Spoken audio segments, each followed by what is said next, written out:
I'm going to ask Helle from NATO EU in Norway, which has been a bastion of keeping Norway out of the EU. And Helle and I go back some years, mixed up with team and so on and so forth from the beginning. So Helle has quite a bit of history around team, so I'm asking her to talk about the Norway position. Last week, David Cameron said that Britain should not seek to emulate Norway by putting itself outside the European Union. In fact, Norway is happy and free outside. If anything, we would like an even looser relationship with the European Union. Opposition to EU membership in Norway is stronger than ever. The main arguments for staying outside are retaining our sovereignty and the democratic deficit of the EU. Still, we believe that Norway would be even better off by replacing our current agreement with a bilateral trade agreement with the EU. In 1997, the Norwegian people overwhelmingly rejected to join the common market in a referendum. The figures were something like 55 to 45, something like that, which is quite significant. The campaign was very divisive. It was the first sort of major political battle in Norway for decades. Families split up. Neighbours stopped talking to each other.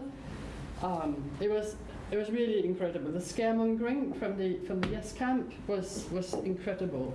And I've sort of read a lot about the campaign in 1975 in this country, and the Norwegian one was worse, believe me. Yeah. Then things calmed down in Norway, and then in 1992, Norway joined the EEA, the European Economic Area, which is, I'll come back to that later a little bit, not only a little bit, but quite a lot. And then in 94, we had a referendum on the European Union. I just have to mention that only in 1905, Norway gained its independence. Before that, Norway was part of Denmark for 400 years, and then in the union with Sweden for almost 100 years. So, and that ended in 1905. So when in 1994, the Norwegian people were asked to join a European Union, they said no. No to EU, we are a democratic, grassroots, mass, everything organisation. We are opposed to Norwegian EU membership. We're not necessarily opposed to the EU, but we are really. But No to EU was the leading organisation on the No side in '94. It had 140,000 members in a country with only 4 million people. I tried to sort of calculate, and in Britain of today, that would mean an organisation with 2.2 million members. So it tells you something about the size of our organisation at the time. We were the biggest political organisation ever in Norway, far bigger than any of the political parties. We had the farmers, not only the ordinary farmer, we had the National Farmers Union backing us. We had the the fishermen, also their national union. We had many trade unions. Even the TUC had a vote at Congress, and they were supporting No to EU. We had most political parties, from the left to the right, with exception, actually, of the two biggest parties, the Labour Party and the Conservative Party. But all other parties basically were on the no side. The president of No to EU in '94 was from the Labour Party, and the Secretary General would be in this country the Liberal Democrats. So you can see the No to EU was really a diverse organisation, and I think that was the key, basically, for us winning. The ordinary man and woman were involved as well. It was very much a fight between the elite or the establishment against the people. I commend both Vote Leave and Leave.eu. I think they're both great initiatives, and I don't think you should sort of put them up against each other. Both are needed, preferably working together, hand in hand, because my experience tells me that if you don't work together, you will not win. So I really do hope that you will be able to do that. Yeah, I'll just give a few examples of what was actually said during the referendum campaign in '94 in Norway. The president of the Norwegian CBI said a few weeks before the referendum, "The referendum is about saying yes or no to 100,000 jobs." And, you know, yeah. And what has happened? A Statistics Norway survey has showed that employment rose by 11,000 the first year following the referendum. So, and today Norway has one of the lowest unemployment rates in the EU, or in the Europe. The continent. The continent, Europe. Yeah, when I say Europe, I mean Europe, continent. We also had a full, on the polling day, '94, there was a full page advert in a daily newspaper, paid by the Yes campaign, and it was saying, "If Norway votes no, the border with Sweden will be our border to the EU. The prize would be higher interest rates, the most expensive food in Europe, and fewer jobs." Ooh.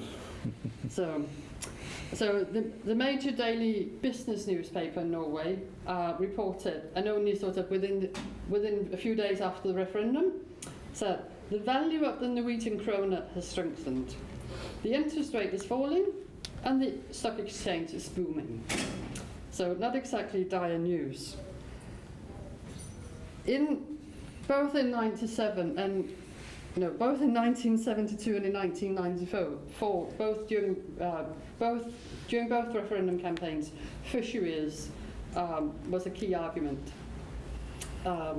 Norway has, as you may know, a very long coastline, and therefore, well, for me it's natural. For therefore, we have a lot of fish because we have a long coastline. But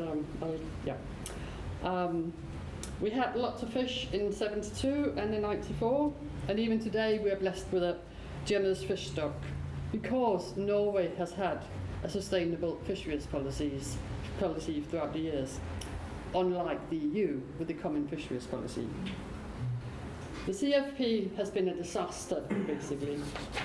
We all know how British fishermen have suffered because of it, and I really think that's a shame that one group of people have suffered that.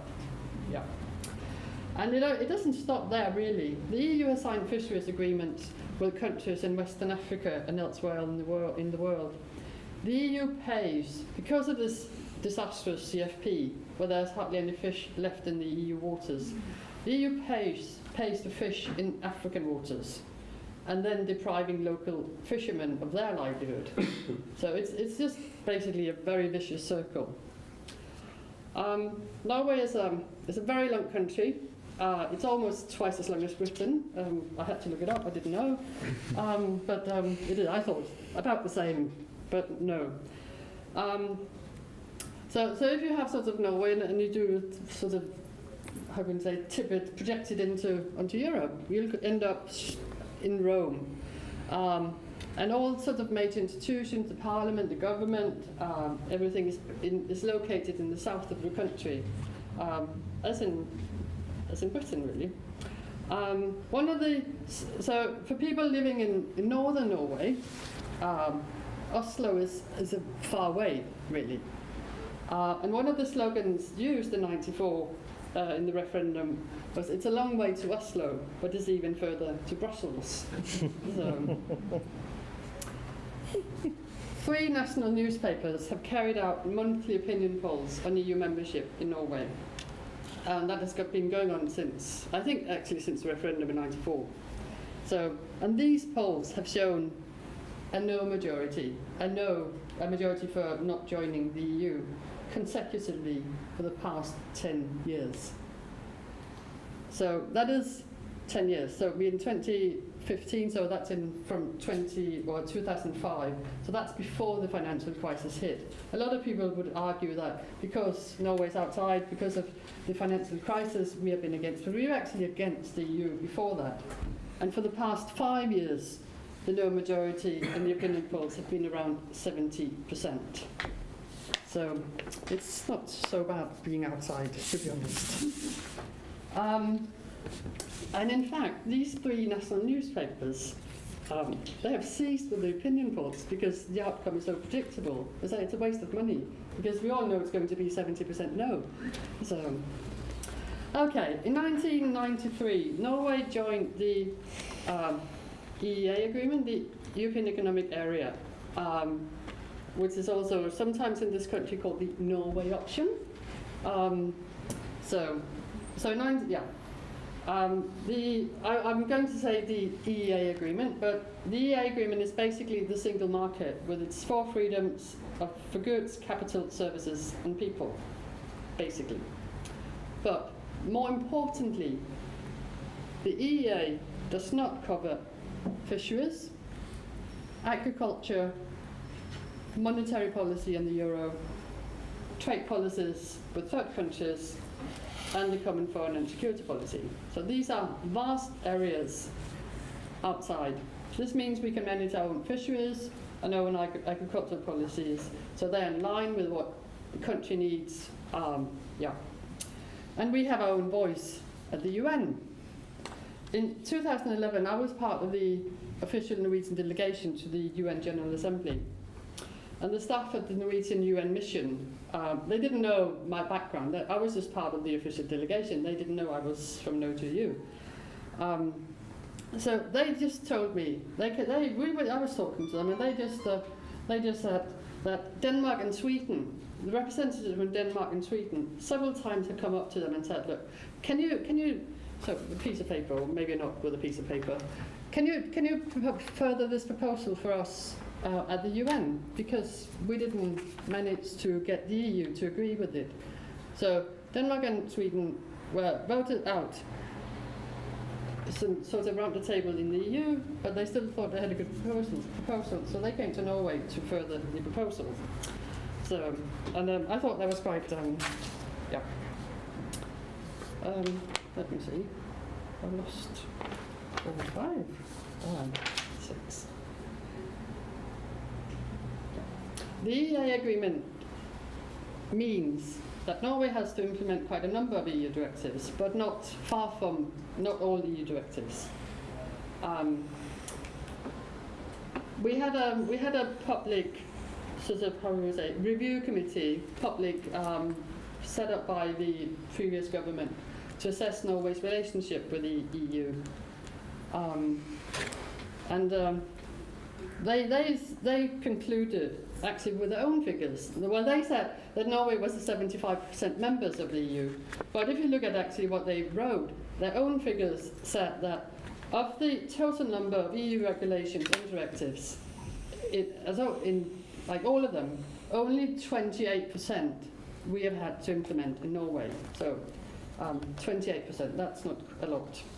We've also, if you look at how much money is spent in the EU, you'll see that more than half of the EU budget is spent on areas which are not covered by the EEA agreement or other agreements between Norway and EU. So 70%, we are not members of the EU, but we are not even close to being sort of almost there.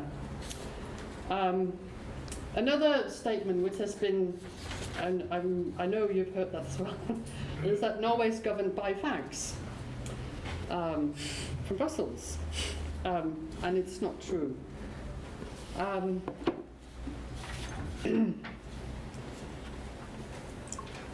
As I already told you, fisheries, agriculture, fiscal and monetary policies, foreign policies outside the scope of the EEA agreement. So therefore, Brussels does not have any say whatsoever in those areas. And we have the right of veto single directives in the EEA agreement. Norway has done so once.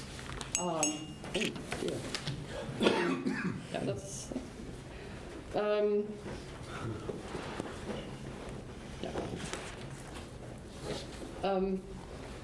So why has Norway only vetoed a EU directive once? It's not because of the EA agreement. It's because of the majority in the Norwegian Parliament, which is very Europhile. It's actually not at all on the question of the EU and EU membership. It's not, the Norwegian Parliament is not at all in line with the people. You would have around 75% of the Norwegian MPs are in favour of EU membership. So it's because the majority of MPs are dead keen to join the EU. They do not dare to upset Brussels. We did the third postal directive. The previous government actually decided to veto the directive. And all the proponents of the directive, they argue that the EU would punish Norway if we didn't implement this particular directive. Okay. But no, one more minute, please. Yes. That they would cease to buy our products and everything, but nothing happened. The current government has unfortunately reversed that decision, so now we're going to implement it. So I just say the EEA agreement, it's not only about EU directives and regulations, it's also about other things. The University of Oslo wanted to earmark a certain number of positions, postdoc positions for women. But then one person thought, oh, this can't be right, so he took the whole thing to the EFTA court, which is a parallel system to the EU, and he won. So even though equal opportunities as such are not part of the EA agreement, it still is. Defending a vibrant democracy has always been key to the people of Norway. It was key during the 2 referendum campaigns, and it's still a key argument. As a people, or as part of a pressure group, we are able to change policies in Norway.